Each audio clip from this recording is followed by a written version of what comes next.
Hello beautiful people, welcome to my channel Arifa life and living.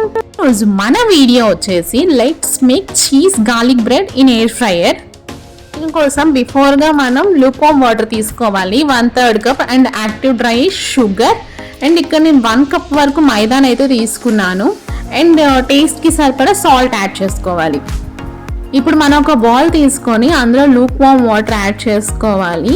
ఇక్కడ నేను 1 tea spoon use చేస్తున్నాను, 1 teaspoon of sugar. And a టీ స్పూన్తో అయితే నేను షుగర్ యాడ్ చేస్తాను అదే టీ స్పూన్తో 1 టీ స్పూన్ ఆఫ్ ఈస్ట్ కూడా నేను యాడ్ చేసుకుంటున్నాను ఇందులోకి. ఇప్పుడు ఈ మిక్చర్ని ఎక్కడ లంప్స్ లేకుండా కంప్లీట్గా ఈస్ట్ అనేది డిజాల్వ్ అయినంత వరకు మిక్స్ చేసుకొని 10 మినిట్స్ వరకు దీనికి రెస్ట్ ఇవ్వాలి. 10 మినిట్స్ తర్వాత మన ఈస్ట్ అయితే ఫర్మెంట్ అయిపోయింది. ఇప్పుడు ఒక బౌల్ తీసుకొని అందులోకి మనం 1 కప్ మైదా యాడ్ చేసుకొని టేస్ట్కి సరిపడా సాల్ట్ కూడా యాడ్ చేసుకోవాలి. ఇప్పుడు ఇందులోకి నేను 1/2 టేబుల్ స్పూన్ వరకు ఆరిగానో అండ్ 1/2 టేబుల్ స్పూన్ వరకు చిల్లీ ఫ్లేక్స్ని కూడా యాడ్ చేసుకున్నా. ఒకసారి బాగా కలిసినట్టు మిక్స్ చేసుకొని మనం ఆల్రెడీ ఫర్మెంట్ చేసిన ఈస్ట్ ఉంది కదా అది వేసుకొని ఇందులోకి మనం దీన్ని బాగా మిక్స్ చేసుకోవాలి. కంప్లీట్గా ఒక డోలా ఫామ్ అయినంత వరకు మనం దీన్ని మిక్స్ చేస్తూనే ఉండాలి. నేను తీసుకున్న 1/3 కప్ ఆఫ్ వాటర్ అయితే నాకు కరెక్ట్గా సరిపోయింది. పిండి కన్సిస్టెన్సీ కూడా నాకైతే ఫిట్ అయిపోయింది. ఒకవేళ మీరు తీసుకున్న వాటర్ మీకు సరిపోకపోతే ఇందులో 1 table spoon of water add చేసుకొని అలా మిక్స్ చేసుకుంటూ వెళ్ళండి. నేను ఈ డౌని కిచెన్ టాప్ మీద వేసి స్ట్రెచ్ అండ్ ఫోల్డ్ మెథడ్లో నేను దీన్ని అయితే నీట్ చేస్తున్నాను. స్ట్రెచ్ అండ్ ఫోల్డ్లో పిండిని మిక్స్ చేయడం వల్ల ఇందులో ఉన్న గ్లూటెన్ అనేది యాక్టివేట్ అవుతుంది. అలా మనకు బేస్ అనేది చాలా ఫ్లఫీగా సాఫ్ట్గా అనేది వస్తుంది టెక్స్చర్ అనేది. అయితే కంప్లీట్గా 4 మినిట్స్ అయితే పట్టింది నాకైతే చపాతీ పిండి షేప్లోకి అయితే రావడానికి. ఇది ఇందులో నేను 1/2 టేబుల్ స్పూన్ వరకు ఆయిల్ అయితే యాడ్ చేసుకుని బాగా మిక్స్ చేసుకుని ఒక బౌల్లో అయితే పెట్టేసుకుంటున్నాను. ఇప్పుడు దీన్ని మనం ఒక 45 మినిట్స్ వరకు రెస్ట్ అయితే ఇవ్వాలి. ఇప్పుడు నేనైతే 10 గార్లిక్స్ వరకు పీల్ చేసి పెట్టుకున్నాను. ఆ గార్లిక్స్ని గ్రేటర్తోనైతే ఇక్కడ నేను గ్రేట్ చేసుకుంటున్నాను. మీకు కావాలంటే చాప్ కూడా చేసుకోవచ్చు, కానీ గ్రేటర్లో చేయడం వల్ల ఫైనలీ చాప్ చేస్తే ఎలా ఉంటుందో చాలా స్మాల్గా ఉంటుందని చెప్పేసి నేనైతే ఇక్కడ గ్రేటర్ యూజ్ చేస్తున్నాను. ఇప్పుడు గ్రేట్ చేసుకున్న గార్లిక్లోకి నేను 1 టేబుల్ స్పూన్ ఆఫ్ బటర్ అయితే యాడ్ చేసుకొని బాగా మిక్స్ చేసుకుంటున్నాను ఇందులోకి.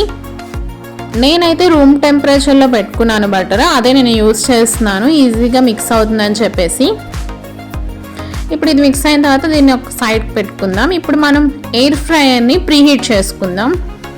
ఎయిర్ ఫ్రైయర్ని 180 డిగ్రీస్ పిజ్జా మోడ్లో 10 మినిట్స్ వరకు ప్రీహీట్ చేసుకోవాలి. మనం పిండిని ఆల్రెడీ 45 మినిట్స్ వరకు రెస్ట్ చేస్తాము. ఇందులో ఈస్ట్ అనేది కంప్లీట్గా యాక్టివేట్ అయిపోయింది. పిండి సైజ్ కూడా డబుల్ అయింది చూసారా. ఇప్పుడు ఈ పిండి అంతా ఒకసారి మనం బాగా మిక్స్ చేసుకోవాలి. ఒక 1 మినిట్ వరకు దీన్ని బాగా మిక్స్ చేసుకొని ఇప్పుడు మనం ఇంకా దీన్ని డ్రై ఫ్లోర్ పెట్టి మనం ఎలా అయితే పిజ్జా బేస్ని రోల్ చేస్తామో సేమ్ అదే షేప్లో మనం దీన్ని రోల్ చేసుకోవాలి. నేనైతే డ్రై ఫ్లోర్ పెట్టి దీన్ని అయితే రోల్ చేసుకుంటున్నాను పిజ్జా బేస్ షేప్లోకి. మనం ఇది రోల్ చేసుకొని స్టఫింగ్ అంతా కంప్లీట్ చేసుకునే లోపు మన ఎయిర్ ఫ్రైయర్ కూడా ప్రీహీట్ అయిపోతుంది. పిజ్జా బేస్ మనకి ఎంత విడ్త్ అయితే ఉంటుందో సేమ్ అదే విడ్త్లో మనం దీన్ని రోల్ చేసుకోవాలన్నమాట. అంటే నేనైతే ఇక్కడ కరెక్ట్గా దీన్ని 1/2 ఇంచ్ విడ్త్ ఉన్నట్టయితే రోల్ చేసుకుంటున్నాను.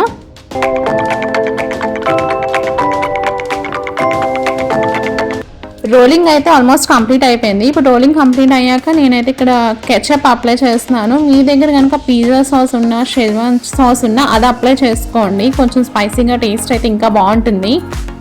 కెచప్ స్ప్రెడ్ చేసుకున్న తర్వాత బిఫోర్గా మనం మిక్స్ చేసి పెట్టుకున్నాం కదా బటర్ అండ్ గార్లిక్ మిక్చర్ని, అది కూడా నేను ఇక్కడ అప్లై చేస్తున్నాను. మరీ ఎక్కువగా కాకుండా కొంచెం లైట్గా అయితే అప్లై చేస్తున్నాను ఫస్ట్ ఇక్కడ నేను.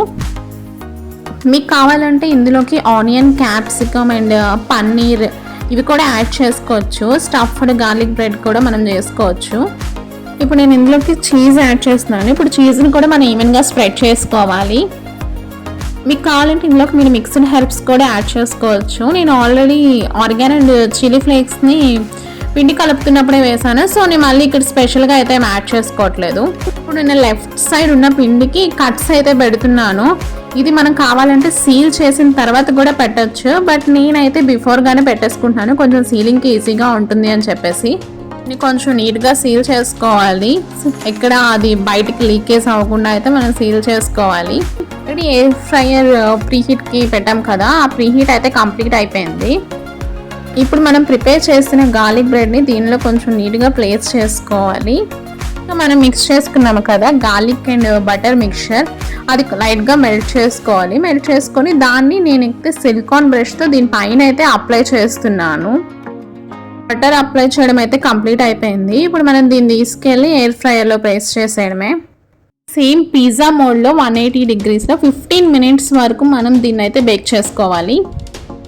15 minutes అయితే అయిపోయింది. ఇప్పుడు మన చీజ్ గార్లిక్ బ్రెడ్ అయితే రెడీ అయిపోయింది. వేడివేడిగా ఉన్నప్పుడే దీన్ని సర్వ్ చేసుకొని కెచప్తో ఎంజాయ్ చేయడమే. If you like this video, please hit the like button and subscribe to my channel. Please support me for the more videos. Ante ee video. Bye bye.